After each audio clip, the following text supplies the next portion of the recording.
juga bisa menjadi solusi atau permasalahan, itu tergantung bagaimana nanti penerapannya. Nah, yang pertama ini bisa dikatakan sebagai solusi, yaitu karena yang pertama, pendidikan inklusi mendorong keberagaman dan penerimaan sosial.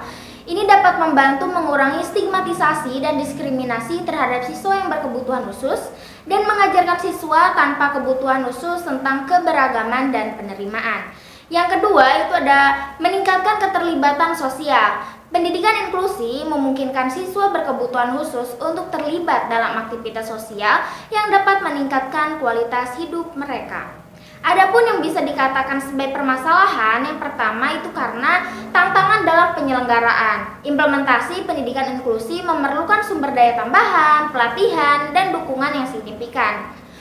Yang kedua itu ada dampak pada pembelajaran siswa lain. Beberapa pendukung pendidikan inklusi khawatir bahwa siswa tanpa kebutuhan khusus mungkin akan mengalami penurunan kualitas pendidikan karena perhatian dan sumber daya yang terbagi. Menurut Stanhope dan Page pada tahun 1995 mengemukakan bahwa pendidikan inklusif adalah penempatan anak berkelainan tingkat ringan, sedang, dan berat secara penuh di kelas reguler. Sedangkan menurut Safwan Shevin dalam buku O'Neill 1995 menyatakan bahwa pendidikan inklusif sebagai sistem layanan pendidikan mempersyaratkan agar semua anak berkebutuhan khusus dilayani di sekolah-sekolah terdekat di kelas reguler bersama-sama teman seusianya. Sedangkan menurut pendapat saya pribadi, yaitu pendidikan inklusi merupakan pendidikan yang menggabungkan antara yang berkebutuhan khusus dengan anak yang seusianya yang bukan berkebutuhan khusus dalam satu kelas reguler. Tunanetra adalah orang yang memiliki keterbatasan pada indera penglihatannya atau bahkan memiliki ketidakmampuan untuk melihat. Berdasarkan tingkat kebutaannya, tunanetra dibedakan menjadi dua kelompok, yaitu ada buta total dan ada buta sebagian. Sedangkan berdasarkan usia kebutaannya dibedakan menjadi buta sejak lahir dan ada buta tidak sejak lahir. Hal ini bisa disebabkan salah satu faktornya yaitu karena kecelakaan. Keterbatasan atau bahkan ketidakmampuan seseorang tunanetra untuk melihat mengakibatkan keterbatasan atau bahkan ketidakmampuan pula dalam menerima stimulus. Tuli yang pertama adalah kondisi di mana seseorang kehilangan pendengarannya secara total atau sangat signifikan. Orang yang tuli tidak dapat mendengar suara sama sekali. Yang kedua, kondisi tuli bisa bersifat bawaan seseorang sejak lahir atau dapat terjadi karena faktor-faktor seperti cedera, infeksi, atau penuaan. Yang ketiga, terdapat beberapa tingkat keparahan tuli, dari tuli ringan hingga tuli total. Tunarungu. Yang pertama, tunarungu adalah kondisi di mana seseorang mengalami penurunan pendengaran sebagian atau sejumput. Yang kedua, kondisi tunarungu bisa bersifat ringan hingga berat, tergantung sejauh mana gangguan pendengaran tersebut mempengaruhi kemampuan seseorang untuk mendengar suara. Yang ketiga, tunarungu dapat disebabkan oleh berbagai faktor seperti kerusakan pada telinga, penuaan, paparan suara yang keras, atau faktor genetik. Yang keempat itu, orang dengan tunarungu mungkin masih dapat mendengar suara dengan bantuan alat bantu dengar seperti alat bantu dengar atau implan koklea. Halo. Nah, ku E-A-R-L-Y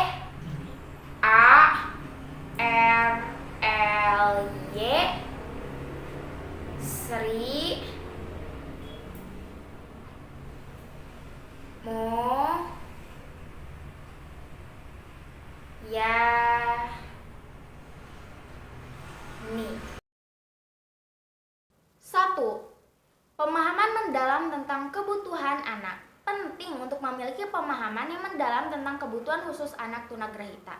Ini melibatkan pengetahuan tentang tingkat perkembangan mereka, gaya belajar, serta kemampuan komunikasi dan kognitif. 2. Perencanaan pembelajaran yang disesuaikan. Buatlah rencana pembelajaran yang disesuaikan dengan kebutuhan masing-masing anak. Ini dapat mencakup penyesuaian metode pengajaran, materi ajar, dan sumber daya yang digunakan. 3. Kolaborasi dengan tenaga kesehatan dan terapis. Bekerja sama dengan tenaga kesehatan seperti terapis wicara, fisioterapis, dan terapis okupasi untuk merancang program yang sesuai dengan perkembangan motorik dan komunikasi anak. Yang keempat, penggunaan bantuan teknologi. Manfaatkan teknologi dan alat bantu seperti perangkat lunak, pembelajaran khusus, alat komunikatif alternatif untuk membantu anak dalam proses pembelajaran. 5. Guru harus menggunakan strategi pembelajaran yang menekankan penggunaan visual materi konkret. Dalam pengajaran sehari-hari, misalnya dalam pembelajaran matematika, guru dapat menggunakan manipulatif matematika seperti blok bangunan atau biji-bijian untuk membantu anak tunagrahita memahami operasi matematika secara konkret. 6. Dukung interaksi sosial. Bantuan anak untuk mengembangkan keterampilan sosial dan memfasilitasi interaksi mereka dengan teman sekelasnya. Ini penting untuk menciptakan lingkungan inklusif. Bisa melalui pembelajaran kooperatif. Model ini tidak hanya meningkatkan interaksi sosial, tetapi juga memungkinkan anak tunagrahita belajar dari teman sebayanya. Dalam kelompok, anak tunagrahita dapat saling membantu dan saling mendukung dan saling memotivasi satu sama lainnya. Guru harus memastikan bahwa kelompok tersebut terdiri dari anak-anak dengan tingkat kemampuan yang beragam agar semua anak dapat berpartisipasi dan mendapatkan manfaat dari interaksi tersebut. 7. Jalin hubungan dengan orang tua. Terlibat secara aktif dengan orang tua atau wali murid anak tunagrahita. Kolaborasi dengan orang tua adalah kunci untuk merancang strategi pembelajaran yang efektif dan konsisten di sekolah dan di rumah. 8. Evaluasi dan revisi terus-menerus. Terus memantau dan mengevaluasi kemajuan anak dan jangan ragu untuk merevisi rencana pembelajaran jika diperlukan. 9. Kesabaran dan empati. Tunagrahita memerlukan waktu ekstrak dan kesabaran. Jadilah pendidik yang sabar dan penuh empati dan selalu berfokus pada potensi anak, bukan hanya pada keterbatasan anak. 1. Konsultasi awal. Saat mahasiswa tunadaksa pertama kali mendaftar di kampus, lakukan konsultasi awal untuk memahami kebutuhan dan persyaratan mereka. Ini dapat mencakup pembicaraan tentang aksesibilitas fasilitas kampus, dukungan akademik, dan kebutuhan khusus lainnya. 2. Pemberian aksesibilitas fisik. Pastikan kampus memiliki fasilitas fisik yang dapat diakses dengan baik, seperti tangga yang sesuai, ramp buat kursi roda, jalur trotoar yang ramah disabilitas, dan toilet yang dapat diakses dengan mudah. 3. Dukungan akademik. Sediakan dukungan akademik yang sesuai seperti catatan kuliah yang diambil oleh seorang pencatat, materi yang tersedia dalam format alternatif misalnya dalam braille atau teks digital, dan pengujian tambahan saat ujian. 4. Pendidikan tentang kesadaran disabilitas. Berikan pelatihan kepada staf dan mahasiswa lain tentang kesadaran disabilitas dan bagaimana mendukung mahasiswa tunadaksa secara efektif. Ini dapat membantu menciptakan lingkungan yang inklusif dan ramah. 5. Konseling dan dukungan emosional. Pastikan ada sumber dukungan dan konseling emosional yang tersedia untuk mahasiswa tunadaksa. Ini dapat membantu mereka untuk mengatasi tantangan yang mungkin mereka hadapi.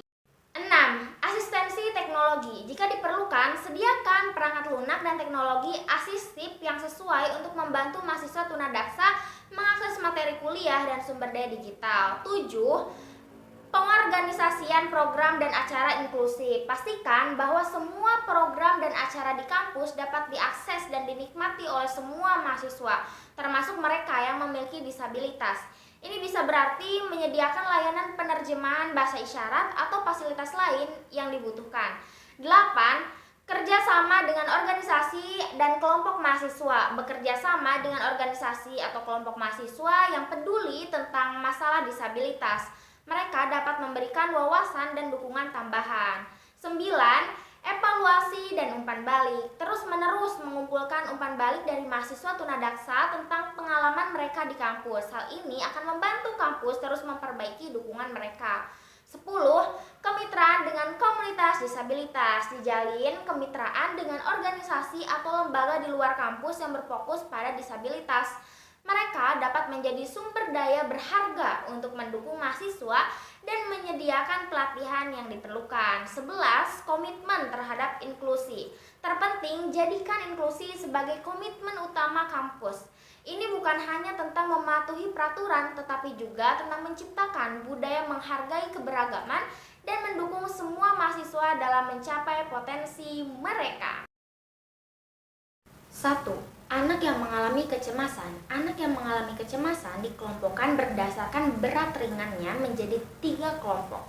Yang pertama, kecemasan kronis. Gejalanya seperti mudah marah, merasa ketakutan yang tidak jelas penyebabnya, gangguan tidur, dan selera makan. Sering menangis tanpa sebab dan merasa lesu serta tidak bergairah. 2. Rasa takut kronis, di mana perasaan takut tersebut tidak diketahui penyebab atau rasa takut irasional. Misalnya fobia sekolah, fobia kematian. 3. Obsesi dan kompulsi. Kompulsi merupakan pengulangan perilaku atas desakan yang timbul dengan berbagai cara. Dan obsesi itu merupakan suatu keasikan dalam pemikiran, ingatan terhadap suatu objek yang sama. Kedua hal tersebut merupakan gejala meningkatnya kecemasan yang bersifat sementara, misalnya perilaku yang dilakukan secara berulang-ulang. 2. Anak yang menutupi diri dari realitas berdasarkan bentuk gangguan dan penyimpangan perilaku terdiri dari: yang pertama ada schizophrenia. Tipe ini merupakan bentuk paling umum dari gangguan psikopi fungsional. Ciri-cirinya seperti disorganisasi, kurang perhatian, reaksi emosional, sering mengalami halusinasi dan ilusi. Yang kedua itu ada autisme, yaitu anak yang menutupi diri pada tingkat berat sehingga mengalami kegagalan dalam melakukan hubungan emosional dan sosial dengan orang lain. Gejalanya berupa pengulangan kata-kata, kekakuan dalam mempertahankan sesuatu objek, pergantian perilaku secara rutin atau monoton dalam ungkapan tertentu. Regresi yaitu perilaku kembali pada perilaku fase yang lebih rendah dari usianya atau perilaku kekanak-kanakan. 3. Anak yang mengalami permusuhan merupakan tipe anak yang mengalami gangguan emosi di mana tingkah lakunya bersifat agresif dan destruktif. Ia sering merusak benda atau barang dan menyerang kepada orang, bahkan hewan. 1. Fasilitas fisik yang aksesibel. Pastikan bahwa seluruh kampus memiliki fasilitas fisik yang aksesibel, termasuk tangga yang sesuai, rambu buat kursi roda, jalur trotoar yang ramah disabilitas, dan toilet yang dapat diakses dengan mudah. 2. Ruang khusus dan pusat dukungan. Sediakan ruang khusus di seluruh kampus yang dapat digunakan oleh mahasiswa disabilitas untuk studi dan istirahat. Buka pusat dukungan khusus yang menyediakan layanan akademik, konseling, dan pelatihan khusus bagi mahasiswa disabilitas. 3. Asistensi teknologi. Sediakan perangkat lunak dan perangkat keras asistif yang dibutuhkan, seperti komputer dengan perangkat lunak pembaca layar atau perangkat yang memungkinkan mahasiswa disabilitas berkomunikasi. 4. Transportasi aksesibel. Pastikan ada transportasi kampus yang aksesibel bagi mahasiswa yang menggunakan kursi roda atau memiliki mobilitas terbatas. 5. Program pelatihan untuk staf dan dosen. Berikan pelatihan kepada staf dan dosen tentang cara mendukung mahasiswa disabilitas dalam pembelajaran dan lingkungan kampus. 6. Pusat sumber daya online.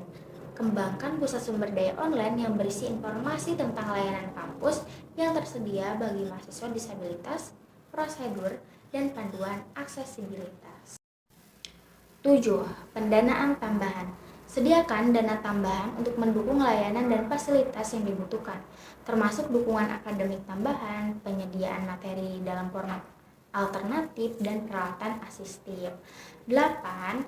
Tim dukungan inklusif. Bentuk tim atau komite khusus yang bertanggung jawab untuk memastikan bahwa kebijakan inklusif ini dijalankan dengan baik di seluruh kampus. Tim ini dapat bekerja sama dengan mahasiswa disabilitas dan organisasi masyarakat sipil terkait. 9. Ketersediaan terjemahan bahasa isyarat. Pastikan bahwa terjemahan bahasa isyarat tersedia untuk mahasiswa tunarungu baik dalam perkuliahan maupun dalam acara-acara kampus. 10.